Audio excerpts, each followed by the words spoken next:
Okay, so this is the number one thing I want you to understand in this class.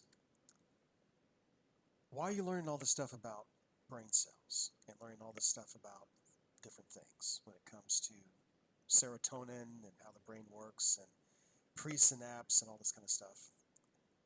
If you understand a little bit more about how your brain works, you not only will be able to make better decisions and have better control over your emotions and have better critical thinking, you will be better medical practitioners. You will understand more of where your patients are coming from, why people think the way they think, and maybe even recognize that perhaps this person may suffer from a mental illness or not, and to do a referral or get help. But overall, when an individual understands a little bit more about how their own brain works, they tend to be more successful, both financially and emotionally, make better decisions, be more calm, and have a better life. Be careful of emotions. Emotions are great, we all have them, but we don't want emotions to control us. Maturity means we control our emotions. That's what it means. So, serotonin. You've been reading about that. What is this? What is this stuff? We've heard about this a lot. It is derived from an amino acid. Amino acids are made from proteins. A protein called tryptophan. You probably have heard that tryptophan is in turkey. You know, every year on Thanksgiving, my family would say, "Oh, you're going to eat a lot of turkey, you're going to get sleepy." I'll get to that in a minute. But serotonin, you have tryptophan, which is found in food. It breaks down to 5-HTP, and then it goes to serotonin. These are the different foods that are rich in tryptophan. They're actually richer in tryptophan, sesame seeds, flax seeds. So these foods are richer in tryptophan than turkey itself, but you can find it in turkey and chicken. Serotonin location. It's right there in the brain, the raphe nuclei. That's where it is located in the brain. Just for your information. How does serotonin in the brain work? This is a drawing that I got off of YouTube, but it does a pretty good job of showing in very layman terms how serotonin travels. So, this is an oversimplification, I understand. But on the left side, you have the presynaptic neuron, okay? You have the serotonin traveling from the presynaptic neuron to the synapse, and it goes to these receptors, as you can see, on the postsynaptic neuron. Oversimplification, but basically, that's the beginnings, rudimentary way that this particular type of chemical actually travels and works in your brain. Once it does that, what does it do? It seems to control mood. So much so that a lot of scientists, psychiatrists, and people in the neuroscience field believes that it is so responsible for mood that people who suffer from depression might need medication. You probably have heard of serotonin reuptake inhibitor or SSRIs. How do they work? Okay, so it has been shown through studies that low serotonin tends to be in depressed individuals. So, when you take an SSRI, it blocks the serotonin from going back to the presynapse. There's these, what is called blockers.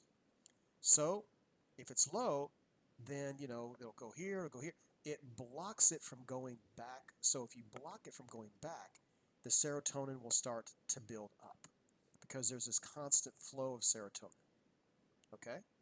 So, imagine, if you will, like a waterfall coming down, and then for some reason the water is going down here. You put a big, huge dam or wall here and a dam here. Obviously, the water will build up.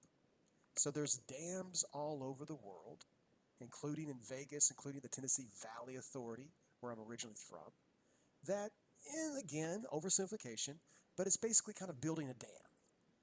So the water builds up when there's a dam, and when there's SSRI, the serotonin builds up.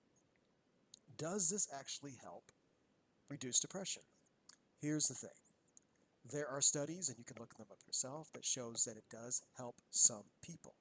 But we are discovering that serotonin is a part of our mood, but mood and depression, it's a little bit more complex than that. I'm not going to get into the complexities now, but do know that the universe, in some ways, is less complex than the human brain.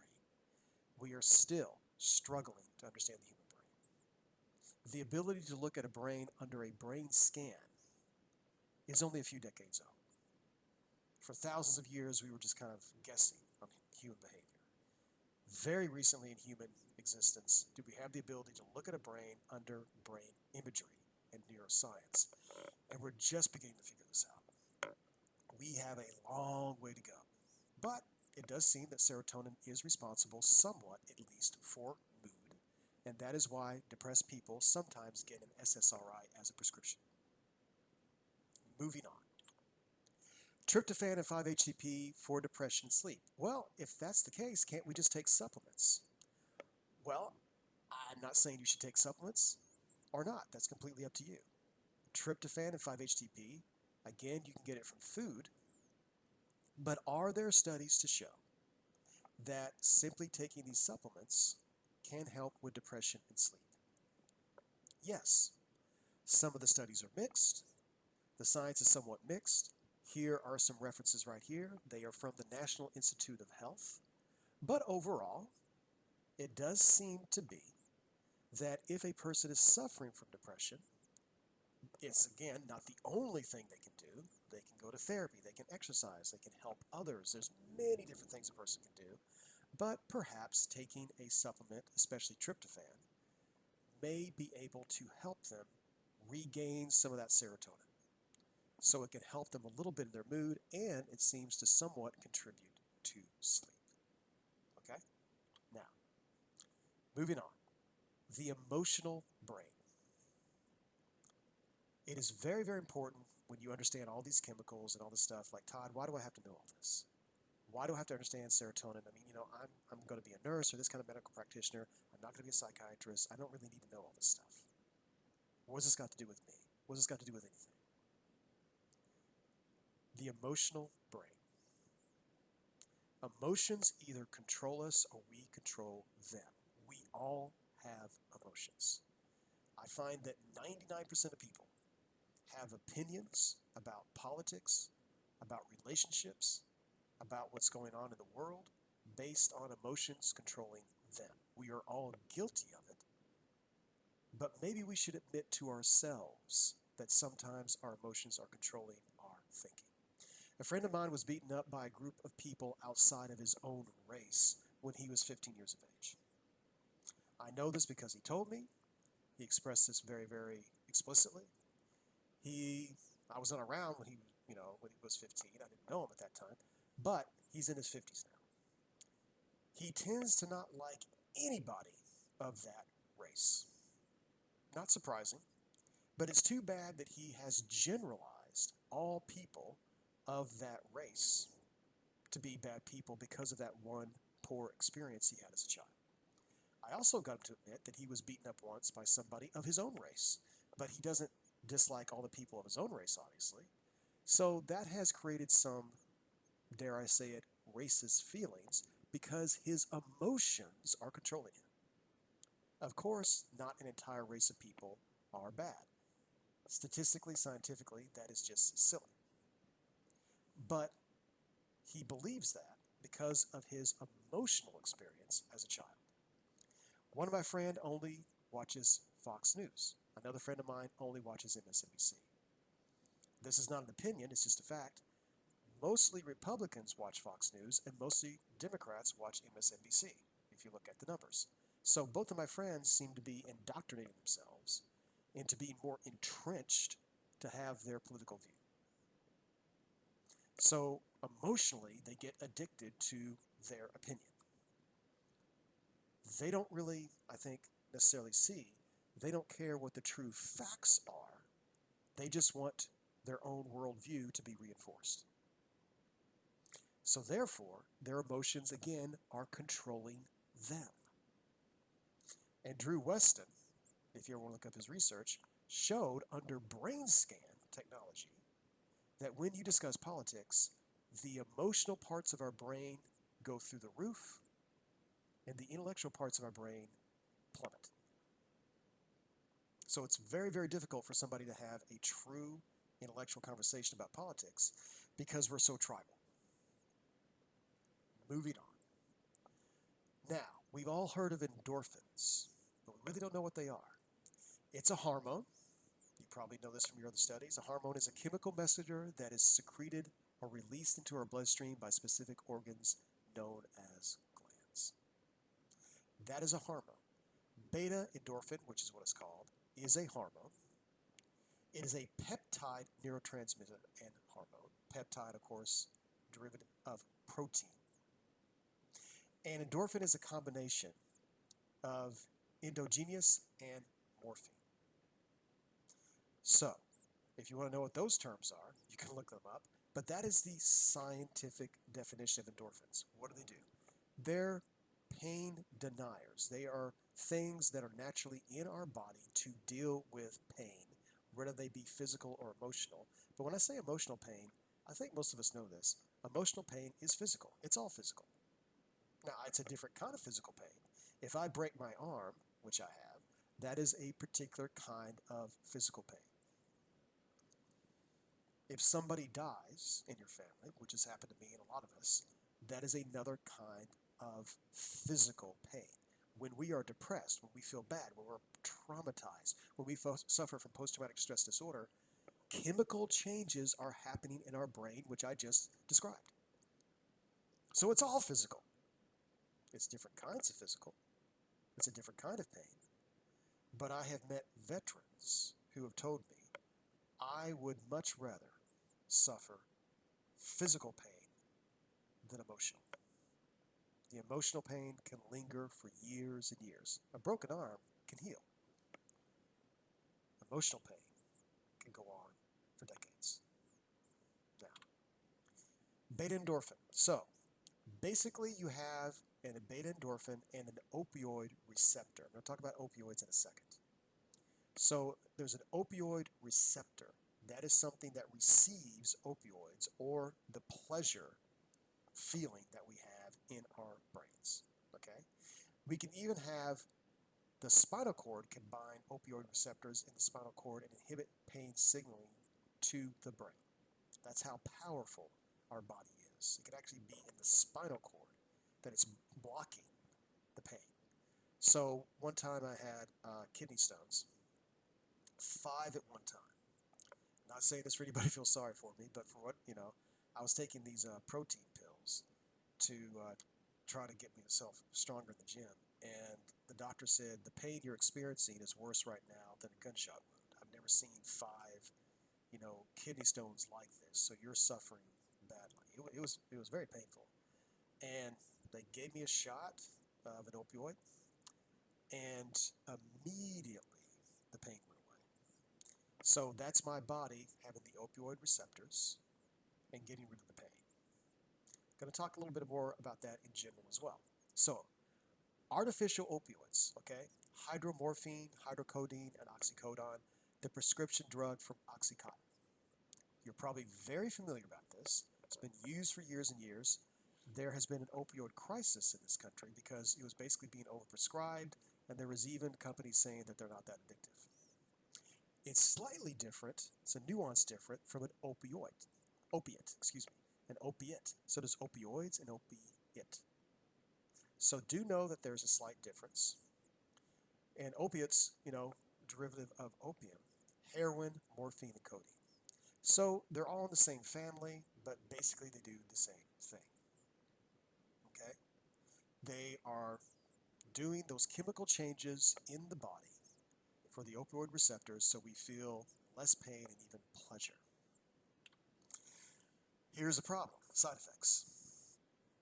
You probably know all these side effects, but here is a graph of what side effects can be. Now, of course, if any of you, God forbid, get kidney stones, severe migraine, you're in a car accident, you have compound fractures, of course we have to give you or your patients who suffer from this pain relief. Having said that, we all have to navigate and make the best medical decisions on who needs this medication. Ironically, when I was in horrible pain with the 5 kidney stones, kid you not, there was a man also in the emergency room. He seemed fine. He was joking, making, jokes. He was even trying to talk to me, and he was trying to convince the doctors that he needed pain medication. It was very, very obvious to the doctors and to the nurses that he was constantly coming to the ER because he was addicted to the pain medication. This was years ago. They finally gave in and gave him a prescription. I don't think that would happen today. But it was so obvious he wasn't in that much pain. He was making jokes and he was laughing. So it's very difficult to make those decisions in the ER, in the hospital. And of course, you and the doctors will make that decision. And of course, there are people who need to have that medication. In another case, I was visiting a friend in the ER. There was another patient there who was in horrible pain. I mean, it was very, very obvious. And he was moaning and screaming. And they just kept refusing to give him pain medication until they tested him. And this went on for an hour. I actually got angry with the doctors. I said, look, the guy's in pain. Even if he is an addict, he's not faking. We can tell this. And, finally they gave pain medication. So these kinds of things happen, and these are reasons why you should probably understand a little bit about how the brain works. It's going to help you understand, okay, who's actually addicted, who needs the pain medication, who actually is deserving of this, and we don't want people to suffer. Moving forward, let's talk about relationships, and let's talk about revenge. Believe it or not, this has brain changes. Rejection hurts and revenge feels good. So one of the things that we've learned in the human brain, when you're talking about the chemicals of the human brain, you're talking about neuroscience. Clearly, common sense tells you that somebody who is rejected, whether it's by a boyfriend, girlfriend, husband, wife, by getting fired, by a friend, you name it, it hurts. We've had people commit suicide who have lost a job. We've had people commit suicide after a breakup. Even teenagers have done this. We've even had people commit suicide because they were rejected by fellow players in an online computer game. People they've never even met in person. Rejection hurts badly. It causes chemical changes in the brain, probably a lowering of serotonin, to the point where a person might harm themselves. And unfortunately, revenge feels good. Let's talk about that. How do I know that? Okay. There's unhealthy pleasure, okay? So first, they did an experiment where people were rejected in a particular experiment. I won't go into all the details, but there's a part of the brain called the ventrolateral prefrontal cortex, okay? And basically that means there's a part of our brain that inhibits our feelings of pain and distress. Okay? So when we feel horror, feelings of pain and distress, this is the part of the brain that tries to get away from it, tries to inhibit it and suppress it. Okay? And they can measure this through brain scans. So they saw, under brain scan technology, a group of people that this part of the brain was firing off really big. They're trying to inhibit the pain of being rejected. Okay. Then they gave an opportunity in a controlled setting to seek revenge on the people in, not a horrible way, but in certain ways on the people who rejected them. This caused the greater revenge, the greater the pleasure. And the nucleus accumbens, if I'm pronouncing that correctly, I always get yelled at by my neuroscientist friends, or the NACC, that's the part of the brain that shoots off pleasure when you get revenge. So what they found is that the more a person was suppressing their pain, the greater the pleasure of revenge. So it is not good to suppress your pain. And it may not be good to just then get revenge. Maybe it's good to talk about it, to talk to a friend, to talk to a family member, talk to a therapist, write something down. Men especially are taught you can laugh and be angry. Not being sexist, it's just true. So we suppress the pain. Oh, I'm okay. Much more likely they're going to seek revenge and lash out. But you don't have to get your pain out. Well, I'm not going to suppress it. I'm going to scream and yell and get revenge. No, you can express by talking to someone, calmly, maturely, but being honest about how bad you feel. So unhealthy revenge are things like violence, yelling, inflicting harm, talking blankety blank about the person, gossip, stalking them, cyber or otherwise. What we have found is that part of the brain on revenge, okay, that I talked about earlier, it does go off and it does feel good when we do these things, but it was also shown that long-term revenge, if you keep doing this over and over and over again, or you sustain that behavior, causes depression. So it feels good in the short term, but the long-term side effects are bad. It's kind of like drugs, It feels good in the short term, but the long-term effects are poor. That's unhealthy revenge. And this is going to shock you when I say this. I am a big believer in revenge, huge believer in revenge, but in healthy revenge. Don't be controlled. If you are angry at someone, they are still controlling you. I don't believe in that kind of revenge. Like, I believe in endorphins going off, but I don't believe in releasing endorphins through heroin. I want to talk about how you can release endorphins in a healthy way. I don't believe in revenge by violence and stalking and talking about somebody and being angry with them and spreading gossip about them and just, I'm never going to... It's not healthy. It's not going to help you in the long run.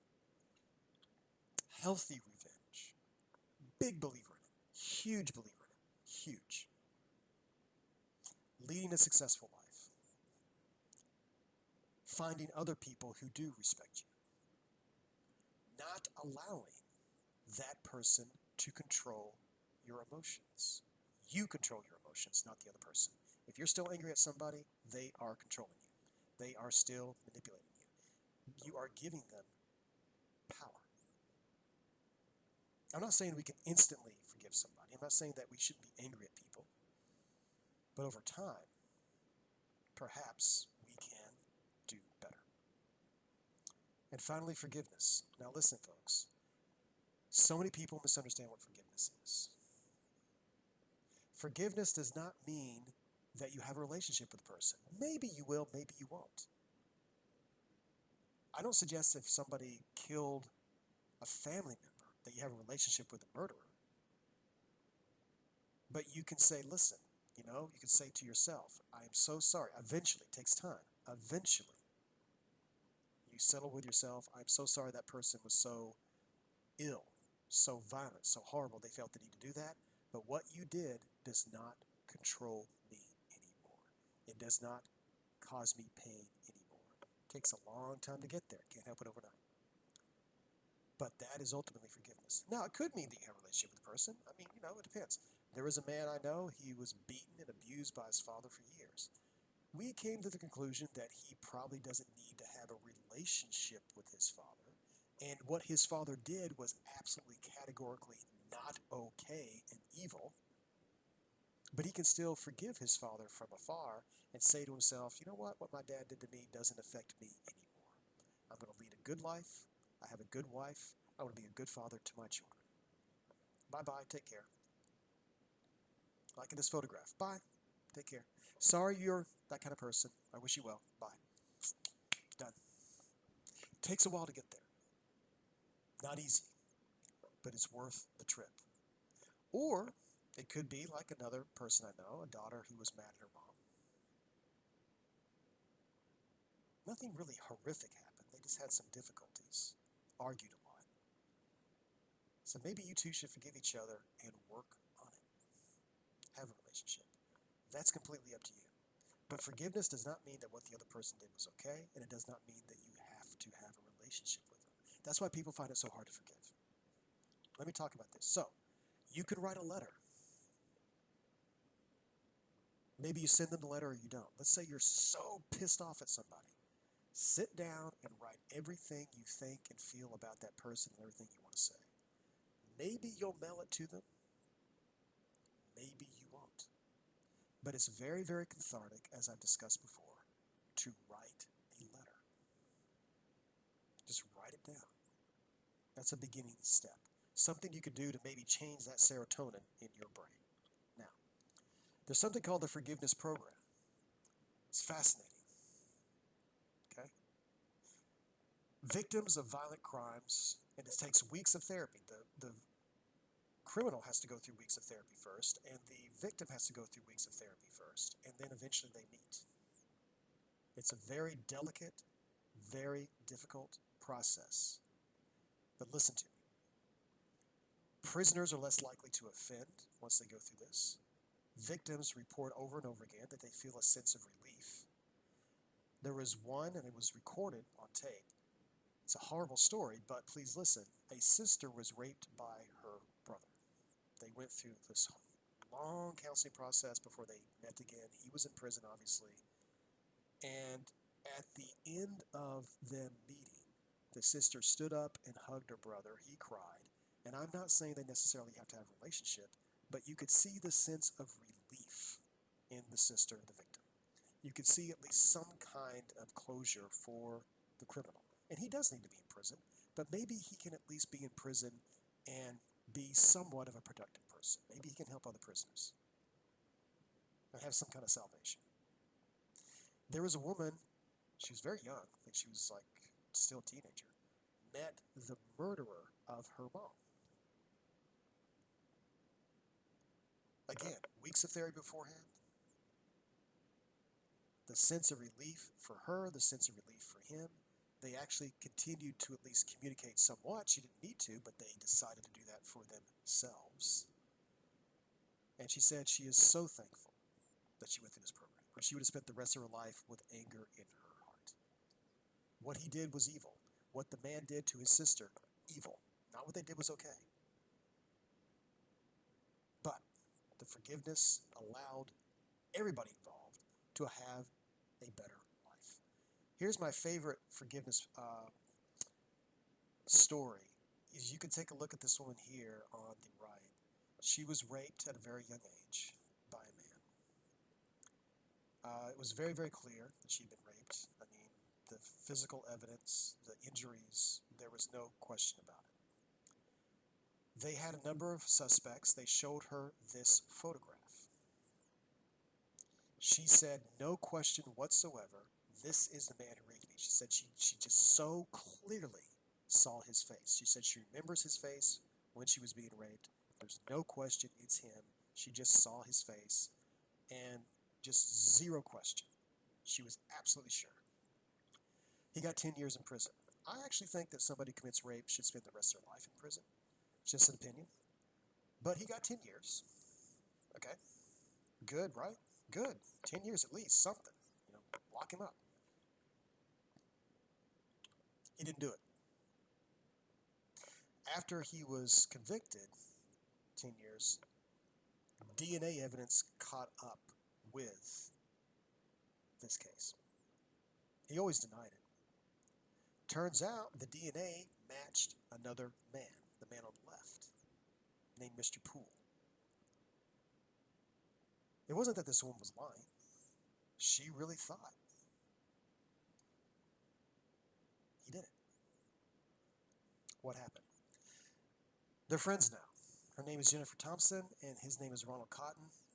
They do seminars together on the human brain, on false identity, how stress, and how we absolutely need to do a better job in the justice system. So healing for him, so healing for her. They're friends. And it also goes to the story of how our human brain absolutely can play tricks on us. The more emotional we are, the more we see things perhaps not so clearly. Perhaps our childhood experiences, our traumatic experiences, when we are under stress, when we are going through a trauma, when America's going through a trauma, which we are with the coronavirus, when we have been bullied, abused, broken up with, you name it, we tend to not see things clearly. And to simply admit that to ourselves, I've went through a trauma, I'm going through stress, and to simply ask the question, or say to ourselves, I wonder if I am wrong. She was so sure she was right. So sure. She said she was just 1,000% convinced. She chose the right man who raped her. She was wrong. It happens. We're human. Anytime you're 100% sure about something, say to yourself, intelligent people, critical thinkers say, maybe I'm wrong. Maybe, just maybe. This man right here on the left, priest. He was identified by 8 people for robbing their stores. 8 different people. 8 different stores said, absolutely, he robbed me. One young man, young kid, African-American kid, came from a poor family, worked in a convenience store. He was the only one who said, that's not him. You don't have the right man who robbed me. Well, 8 people was enough. They convicted this priest. The man on the right felt so guilty about it, he went to the police and confessed. He said, no, it wasn't him, it was me. And then when the people saw the guy on the right, they went, oh, yeah, it was him. Of course, the priest forgave him. That's his religion. But here's the thing. Again, 8 different people because they were under stress. There was a gun in their face. These 2 guys don't even look that much alike. They actually joked with each other. We don't even look that much alike. When we're emotional, when we're in pain, when we're traumatized, we often get things wrong. Don't let the serotonin fool you. Be in control of your own emotions. Okay. So, when we are looking at things, when we are doing things on the posts, I want you to include your personal experiences. If you want to, that is fine. That is okay for you to do. I want to hear your personal experiences. Some of you have shared your personal experiences. I appreciate that very much. But I want you to balance your personal experiences with, I had a personal experience. Is that clouding my judgment? Is that making me see things the way I shouldn't see them? So there are valid references and invalid references. For instance, lobbyists such as the Innocence Project and the NRA. The Innocence Project I love. They try to get people out of jail that are, in fact, innocent. But they have their own statistics about guns and things of that nature. The NRA, they're a lobbyist group. They have their own statistics about guns and things of that nature. Instead of using statistics like that or references like that, perhaps we should, if we were talking about guns, talk about the Department of Justice, health organizations, the FBI, the local crime stats, Kaiser. You have to look at what is the agenda of a person when it comes to their brains, okay? So think about it. What is the motive of any reference? What is going on in a person's brain when they share information? For instance, the NRA said 80% of people say background checks will have no effect on violent crime. And they quoted policeone.com. Okay, fine. The American Journal of Preventative Medicine, however, states that 79% of police want stricter gun laws. And I'm not saying you should believe that we should have stricter gun laws or we shouldn't have stricter gun laws. That's not my point. My point is what is the motive of these 2 institutions? We tend to gravitate towards what benefits us. Well, the NRA is a lobbyist group that depend on donations. They need money that way. The Journal of Preventative Medicine, they're just doctors that want to get out medical information. So what happened? Well, the survey that the NRA was citing, the survey itself said that it was flawed and eventually removed. And again, the Journal of Preventive Medicine are made up of doctors. Now, for those of you who are saying, you're trying to convince me to be for gun laws, okay? If that's what you believe, then let me argue another side to this. So Barack Obama, who was known as an anti-gun advocate like crazy, because he signed 23 executive actions on gun violence, well, guess what? None of those executive actions contained any new laws or regulations. Zero. And this graph on the bottom right, gun ownership skyrocketed under his watch. More people bought guns more easily than ever before while he was president. Where does this graph come from, Todd? Does it come from? It comes from the Department of Justice, the FBI. That's a fact.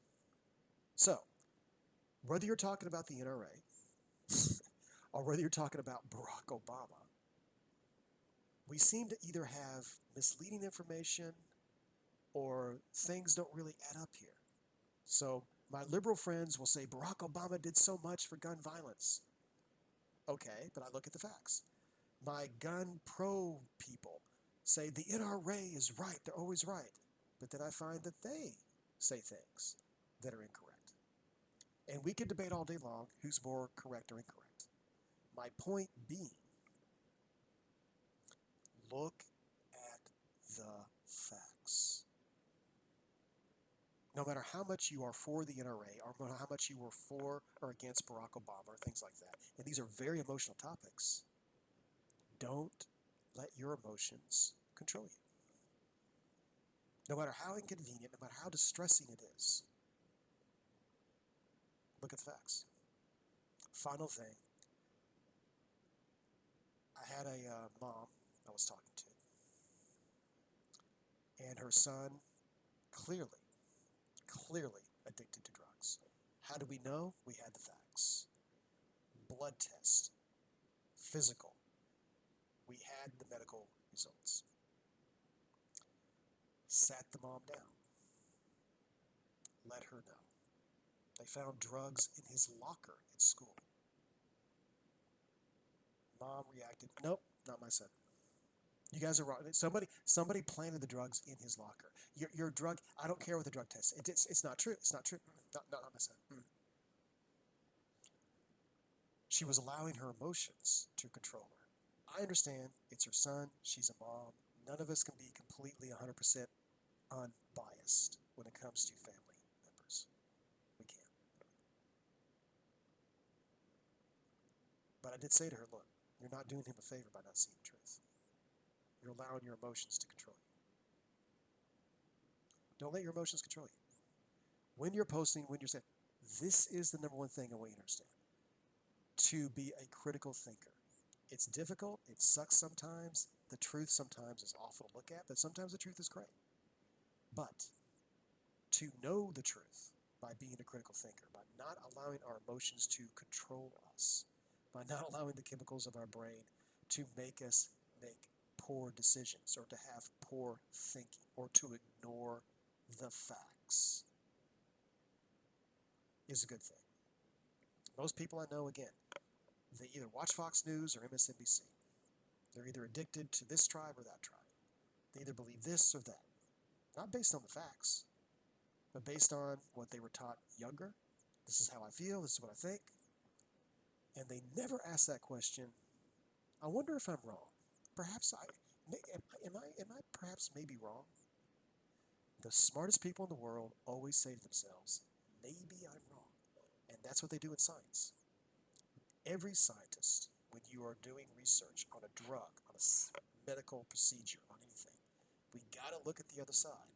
Is it perhaps that we are getting data because we want to see that data?